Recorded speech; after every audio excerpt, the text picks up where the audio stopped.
હવે સમાચાર વિગતવાર। આમોદના નેશનલ હાઈવે 64 પર ઉડતી ધૂળની ડમરીઓ બની ત્રાસદાયક। નેશનલ હાઈવે 64 પરનો ખખડધજ રોડ બેફામ ઉડતી ધૂળની ડમરીઓથી એક્સિડન્ટ તેમજ રહેણાંક વિસ્તારના નગરજનો પોતાના સ્વાસ્થ્ય બાબતે ચિંતાતુર બન્યા છે।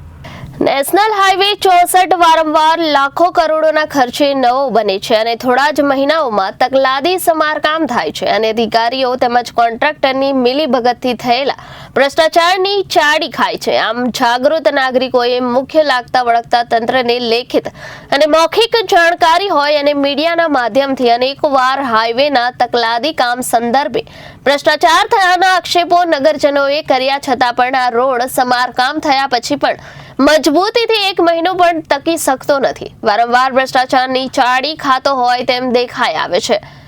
માર્કેટ યાર્ડ, પોલીસ સ્ટેશન તેમજ એસટી ડેપો સુધીના મુખ્ય હાઈવે હોય અને બેંકો, સ્કૂલો, સરકારી હોસ્પિટલ તેમજ સરકારી કચેરીઓને જોડતો મુખ્ય માર્ગ હોય જે 24 કલાક ધૂળની ડમરીઓથી નગરજનોના સ્વાસ્થ્ય સહિત જિંદગીની જીવન જરૂરિયાતની રોજિંદો પ્રશ્નો ઊભો થાય છે।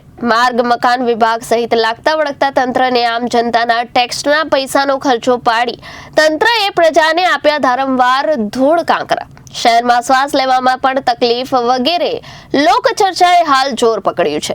નેશનલ હાઈવે ભ્રષ્ટાચાર મુક્ત બને માટે સ્થાનિક નગરજનોએ પોતાનો રોષ મીડિયા સમક્ષ ઠાલવી ચીમકી આપી છે।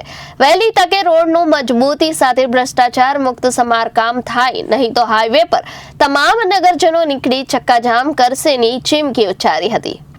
શું નામ તમારું? મારું નામ રફીકભાઈ। રફીકભાઈ, શું સમસ્યા છે આ રોડ? આ સમસ્યામાં એવું છે કે આજથી 6 મહિનાથી આ રોડ ખલાસ થઈ ગયેલો છે। હવે આ દર ઉડીને ઘરમાં આવે છે। ઘરમાં એટલો દર છે કે અમે જમવા બેસીએ છીએ તો બી દર જ મળે છે। બીજી વાત છે કે કોઈ સાફ સફાઈ સેજ બી નથી। બધી રીતે ગટરો તૂટલી છે, બાળકો અંદર પડી જાય છે, અમારે દોડવું પડે છે કાઢવા માટે। પણ સરકાર આનો સંજય લેતી નથી। અમારી માંગણી એવી છે કે વહેલા તકે આ રોડ બને।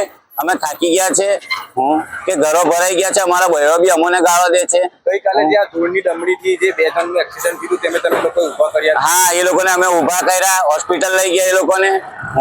કેમ કે કઈ દેખાતું જ નથી, બાઇક વાળાને બી બિચારાને આંખો ભરાઈ જાય છે એ લોકોને, તો એના કારણે એક્સિડન્ટ થાય છે। તમે શું મેસેજ આપવા માંગો? અમે મેસેજ માંગવા એવું કહેવા માંગીએ છીએ કે જેમ બને એમ વહેલા તકે આ રોડ બને, સાફ સફાઈ થાય, ગટરો બને। એ અમારી માંગણી છે। નહીં બને તો અમે થોડાક ટાઈમની અંદર આ રોડ ખોદી નાખીશું ને આ રોડ બંધ કરવામાં આવશે। આખું ફર્યું બહાર આવશે। 2000 માણસ છે અહીં, 2000 માણસ બહાર આવશે, રોડ પર આવી જશે। શું નામ તમારું? સાદિકભાઈ પટેલ, નવી નગરીમાં રહું છું। આ ડર જોવા એટલો ડર ઉડે છે કે ઘરોની અંદર જમવામાં બી થાળીઓમાં બી ડર આવે ને છોકરાઓ બીમાર થઈ જાય છે, એટલો ડર ઉડે છે। આનું કોઈ નિરાકરણ લાવો ને તો આ રોડ બંધ કરવામાં આવશે। હવે અમે નગરી વાળા બહાર નીકળીશું ને આ રોડ બંધ કરાવીશું। કેટલા સમયથી આ 6 મહિનાથી આવું ચાલે છે। દર ખાઈને થાકી ગયા, છાપરાઓ ભરાઈ ગયા, ઘરોની ટાઇલ્સો બી કાળી થઈ ગઈ, જેટલો ડર ઉડે। હમણાં બી જઈને ઝાડુ મારો, ઢગલો ડર નીકળશે।